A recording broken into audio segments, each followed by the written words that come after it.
Good evening, sports fans. I'm John Heilemann here with Mark Halperin in Kansas City, home of the famous baseball Kansas City Royals, 2014 American League champions, and we hope the 2015 American League champions, because we can't tolerate the idea of a Canadian baseball team in the World Series. Tomorrow, right here in the City of Fountains, we'll be interviewing Ben Carson and then heading on to Iowa for a jam-packed weekend of presidential politics. But first, it's Hillary Clinton on the Hill Day, so we've got a big Benghazi-heavy lineup for you tonight. Since 10 a.m., the former Secretary of State has given her testimony to Trey Gowdy's committee. The lines of questioning from Republicans were by and large familiar, but the GOP tried to break new ground on the vulnerability of the compound where Ambassador Chris Stevens and 3 other American officials were killed in 2012, and on the narrative crafted by Clinton and the Obama administration about why the attack happened. We also saw a somewhat new approach involving Clinton's longtime friend and informal advisor, Sidney Blumenthal. Republicans implying that Secretary Clinton was more attentive to Blumenthal and his emails than she was to Ambassador Stevens, who is asking for better security in Benghazi. You got a lot of emails from Sidney Blumenthal, and you say that Mr. Blumenthal was a friend of yours, and he had your personal email address. You say Chris Stevens was a friend of yours. He asked numerous times for extra protection. Did he have your personal email? Congressman, I do not believe that he had my personal email. He had the email, and he had the direct line to everybody that he'd worked with for years. That was Congressman Mike Pompeo of Kansas. Mark, Republicans had hours to pick and poke and prod at Hillary Clinton.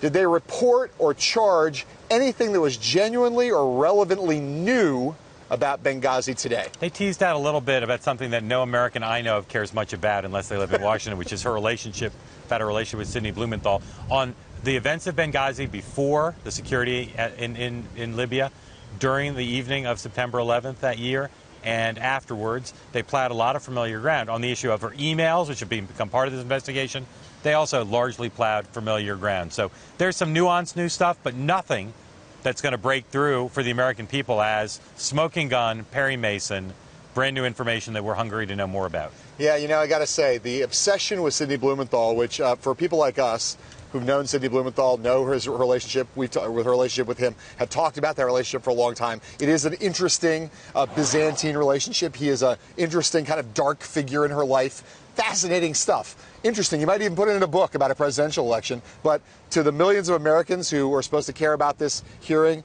on the matter of Benghazi, care about this, whether her email system exposed sensitive classified information to the world, those people don't care about Sidney Blumenthal at all. We got a couple little tidbits here about things that she said to the Egyptian prime minister about the source of the attack immediately after. But these are small things compared to what they have claimed this is a world historical big thing. As we come on the air tonight, the hearings are going to continue into the evening. But as of now, on the substance, on the back and forth of the facts and the questions and trying to trip her up, the Democrats and the Clinton folks are very happy. The Republican critics of the committee are disappointed because they have not brought to the fore the kind of new information that this committee said they would have based on access to emails, not just Clinton's, but other people's emails. Trey Gowdy has spent months bragging about how they have all this new information and all this new stuff's going to come to light.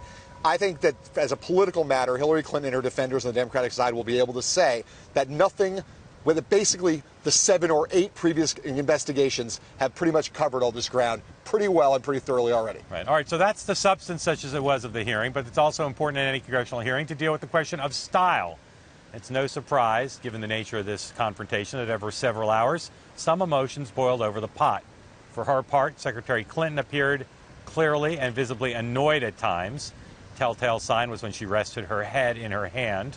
And more than once, Republicans stopped Clinton mid-sentence and insisted she read the notes her staff were handing to her.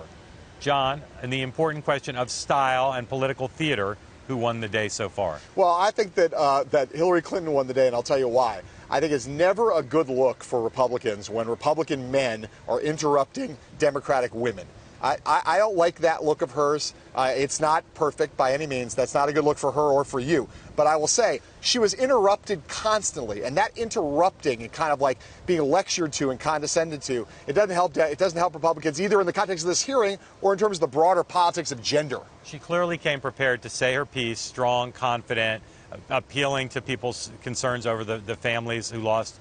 The families of the 4 Americans who lost their lives. And she didn't lose her cool, but she stood up to them when she needed to. She was, just like with the debate, she was totally prepared. She knew what she wanted to do. There was nothing that came up that she wasn't prepared for. On the issue of her relationship with Sidney Blumenthal, on the issue of why, which is still a mystery, why the White House and Secretary Clinton, when they thought it was a terrorist attack, continued publicly to say maybe it was based on the video. Susan Rice had to say those things on the Sunday shows. On those substantive issues, which have been around before, she handled herself okay. She did not create a bad moment, even though on the merits, on those 2 issues, which got a fair amount of time, she was weaker. I said yesterday that Hillary Clinton has a lot of flaws, but she's a diligent preparer, and when she goes into a situation where she's prepared and has experience, she almost always comes out at minimum okay, at worst okay, and often better than okay. And she came out better than okay. I know today. what she did to prepare. She sat with David Kendall, her lawyer, and John Podesta and other smart people. I have no idea what the Republicans did to prepare. I'll tell you what they didn't do. Okay. They did not watch episodes on Netflix of Perry Mason, because none of them knew how to ask a question in a way to actually put her on the spot, which is part of what they're trying to do. One of the things that we know from journalism, right, is that when we do a bad interview, it's an interview where we don't have a strategy. When we do a good interview, it's an interview where we do have a strategy. They often, in these cases, didn't seem to have any strategy except for trying to score little tiny mini points that only matter inside the beltway. Right. All right. Right now, in that Benghazi hearing, Clinton is taking questions from Martha Roby of Alabama. As this long-awaited day comes to an end, one question is whether the Democratic frontrunner has finally succeeded in putting this matter to bed politically and otherwise, or if there will still be more investigating down the line. Mark, where, if anywhere, do you think Republicans believe they scored points today? So far, none. And again, you see on social media and on the web, the Democrats are gleeful.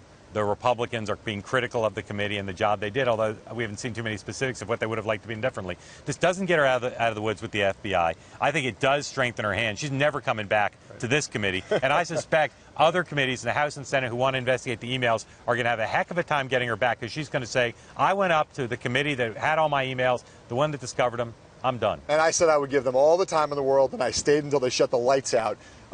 I think, I look at my inbox. We both look at our inboxes. When Republicans think they're making ground, I get a lot of email making the same claims over and over again. Today, I was just shocked about the dearth of email I got from the RNC, from any Republican conservative groups. It just wasn't there. The volume wasn't there. Sometimes those are specious emails, but I wasn't even getting specious emails today, by and large, whereas my inbox was flooded with Democrats claiming victory. This could be this stretch from the debate where Hillary Clinton performed so well to Joe Biden's decision not to run, to what is shaping up to be a very strong performance politically and substantively on most issues at the hearing today. This is shaping up to potentially be the week where Hillary Clinton reasserted herself. However, Bernie Sanders continues to be strong. Sure. The FBI investigation continues. But you imagine how this week could have gone. Just remember 8 years ago, it was this month, when her campaign, which had been cruising, suddenly turned in the opposite direction, and Barack Obama surged and took control of that campaign.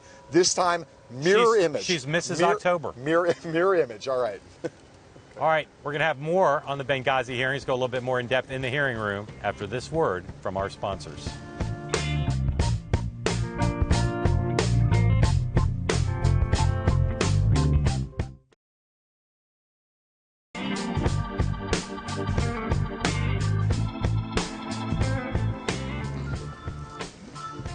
Joining us now from our Washington Bureau, our colleague from Bloomberg View, Al Hunt, to talk more about what happened today. Al, we're going to look at some excerpts, video excerpts from the hearing, some of the defining moments from Hillary Clinton's appearance before the House committee here in her colloquy with Ohio's Republican Jim Jordan.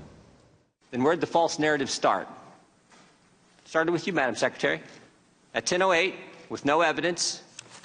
At 10:08, before the attack is over.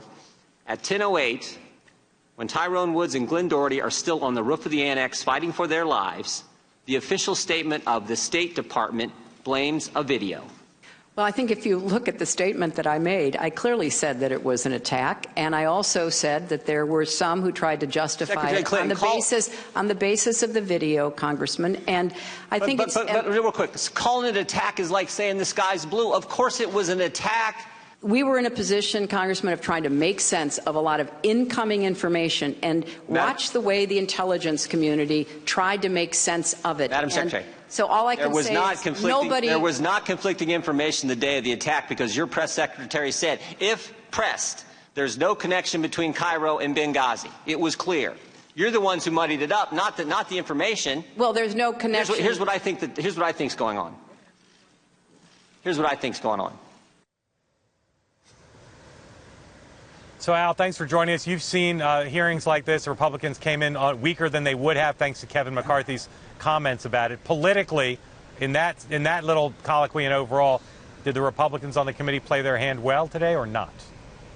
No, it was the Mets. It was a sweep for Hillary Clinton. The Republicans made the Cubs look good. I mean, this was the only bad thing we learned about Hillary Clinton today was she had too many emails with Sidney Blumenthal, you know, a.k.a. Grassy Knoll Sidney, for his conspiracy theories. You know, that may raise questions about her judgment. It has nothing to do with what happened that night at Benghazi. Mark and John, let's just think. Basically, the Secretary of State is in charge of policy, Libyan policy, not security at consulates. When the Marines were blown out of the barracks during the Reagan years, there wasn't a hearing 3 years later and tens of millions of dollars. If the Secretary of State had been Leon Panetta or John Kerry, does anyone think those hearings would be held today? Clearly you do not, Al. I do not. Let me ask you, Al, did you... let me play another piece of video for you, Al, on a different topic. Hillary also had a chance to address the emails that have been getting so much political attention, much of it negative, in these past months. Let's take a listen to her discussion of that. I did not conduct most of the business that I did on behalf of our country on email. I conducted it in meetings. I read massive amounts of memos, a great deal of classified information. I made a lot of secure phone calls. I was in and out of the White House all the time. There were a lot of things that happened that I was aware of and that I was reacting to. If you were to be in my office in the State Department, I didn't have a computer. I did not do the vast majority of my work on email. Al, the political discussion for the past several months, all we've heard about is email, email, email. They're expected to be a big focus of this hearing, too. So how do you think she handled the questions regarding her electronic communication systems? Well, John, there's no justification for what she did with emails. And as Mark noted earlier, the FBI is still investigating. She has paid a real price. Just look at the polls. But to take today's hearings, what new do we learn about it? Other than Grassy Knoll Sidney, a little bit more about that. And guess what? Her aides wanted to make her look good. Boy, is that a shocker. I don't know why the Republicans, when they said this was about the tragedy involving Chris Stevens and the 3 other Americans, why they got so carried away with the emails that had almost nothing to do with what happened.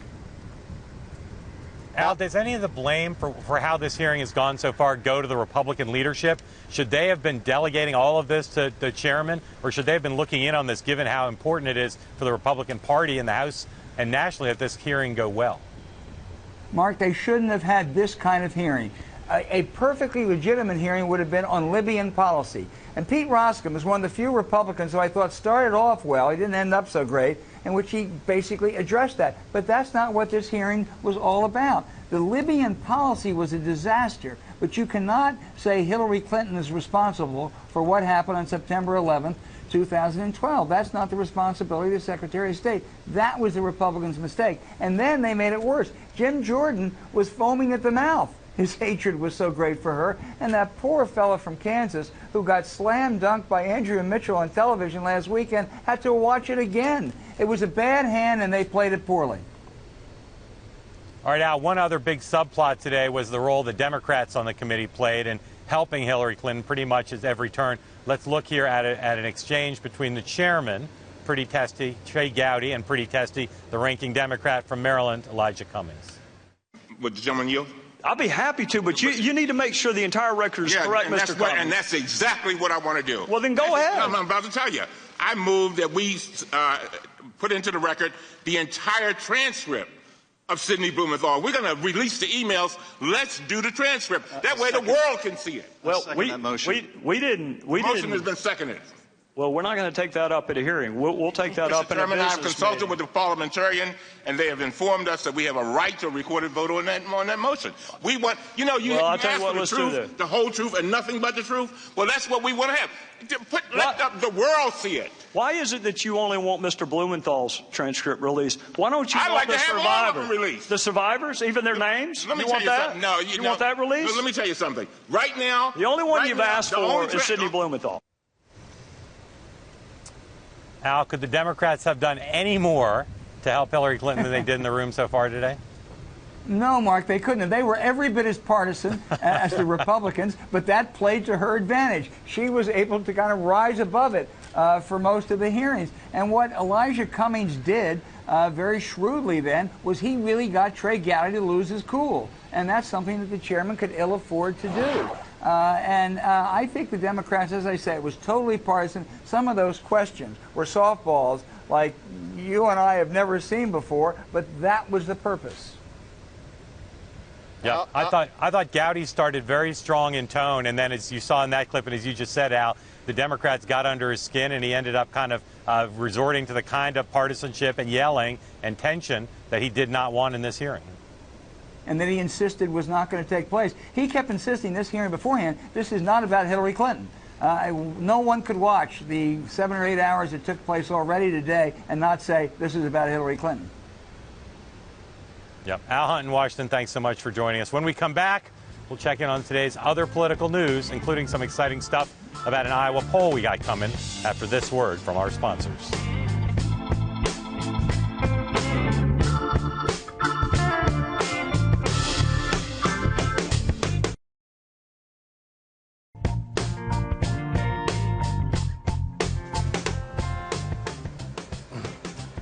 Welcome back. A little bit earlier in the show, because my eyesight's terrible and we're halfway across the country in Kansas City, I mistakenly referred to Congressman Lynn Westmoreland as Congressman Mike Pompeo. Sorry about that. My bad. Let's move on now. We will see whether these Benghazi hearings shake up the poll numbers in the Democratic race for the presidential nomination. But in the meantime, we have a new Bloomberg Politics Des Moines Register Iowa poll. And what that shows is Hillary Clinton leading Bernie Sanders in the Hawkeye State 48 to 41%.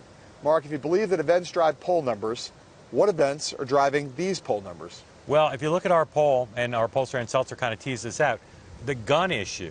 You know, I bet you before the debate, not too many Iowa Democrats thought much about Bernie Sanders' position on guns. Hillary Clinton really emphasized it, and in our poll you can see Democrats in Iowa are bothered by his record in the past in opposing some gun control measures. They're less bothered by the fact that he's a socialist. They seem fine with that. Yeah. But it shows you the power of Hillary Clinton's opposition research team, her ability to take that research, and then her ability to play it. I always thought it'd be hard for her to go negative on Bernie Sanders. Their instincts and her instincts were right. This was one issue where she could get away with it and drive numbers in a critical state. And she not only did it effectively in the debate, which was, the big stage for it, she did it early in the debate when people were paying attention. She did it in a powerful but respectful way. She did it in a contrasting way to make herself look good and look more liberal. And he was, as you pointed out over and over again at the time, woefully ill-prepared for what should have been an expected attack. He had a really bad set of answers to that question. All of that combines to a real problem for him, especially among liberal Iowans. Our Iowa poll and New Hampshire poll shows, look, Sanders and Clinton are close in both states. It's pick 'em right now. Yep. The reality, though, and again, piggybacking off her strong week and a 10-day period, if Hillary Clinton can break Bernie Sanders back politically in Iowa and New Hampshire, she will be the Democratic nominee by mid-February. There's no question about that. So, two best states for him. Those are the states he can win. So her operation has to be confident. If she has to have increased confidence. If they come up with issues like this gun issue, and she drives it effectively in these upcoming debates, she can put this thing away. Well, and this is also why this Jefferson-Jackson dinner that's coming up on Saturday is important. You remember, again, I've now mentioned 2008 a couple times, but that was a big night for Barack Obama, where he began to turn the tide. And Al Gore in 2000 used the same dinner to destroy Bill Bradley. And John Kerry in 2004 had a big night at the Jefferson-Jackson dinner. And my hunch is that Ms. Preparation will come into the dinner with a prepared speech. Let's see if Sanders is smart enough to use the dinner. And people expect this will be a big moment for Bernie Sanders because of the marching students through the streets. If Hillary Clinton has a big night on Saturday, that could be a huge moment in this race. See if Sanders is prepared Saturday night. All right. tomorrow morning, 6 a.m., BloombergPolitics.com, we're going to have the last little batch of our Iowa poll, this time the Republican presidential race.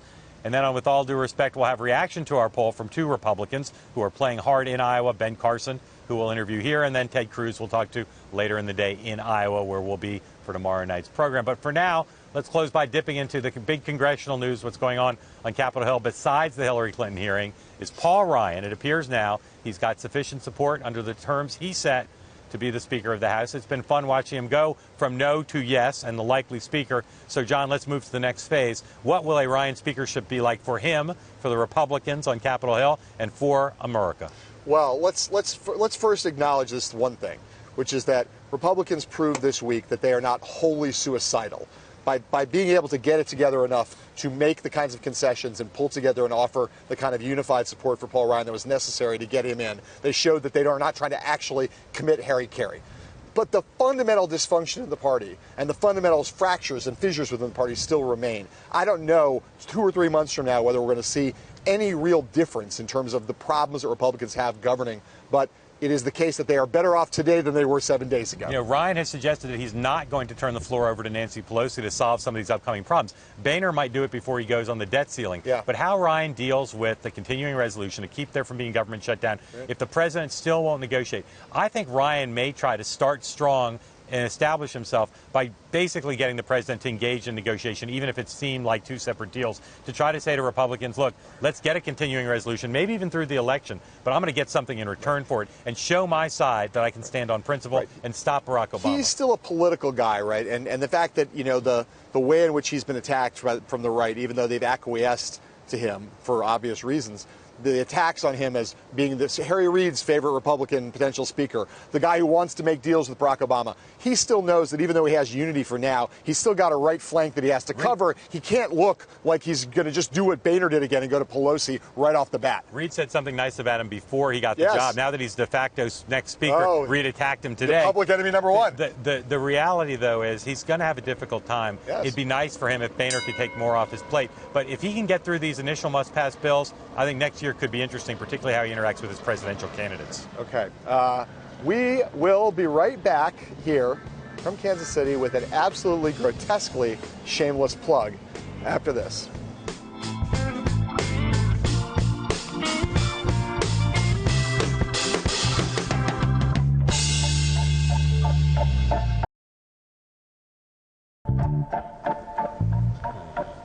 We've said this at least twice already. I figure it's useful to say it a third time. Tomorrow, we're going to be interviewing Ben Carson here in KC and Ted Cruz in Clarinda, Iowa for the show, talking with both of them about the next installment of our Iowa poll coming out tomorrow morning. That'll be big. We're usually close the show by telling you we're on for 30 minutes a day. Coming soon, with all due respect, goes to 1 hour. More on that soon. Thanks for watching. Sayonara.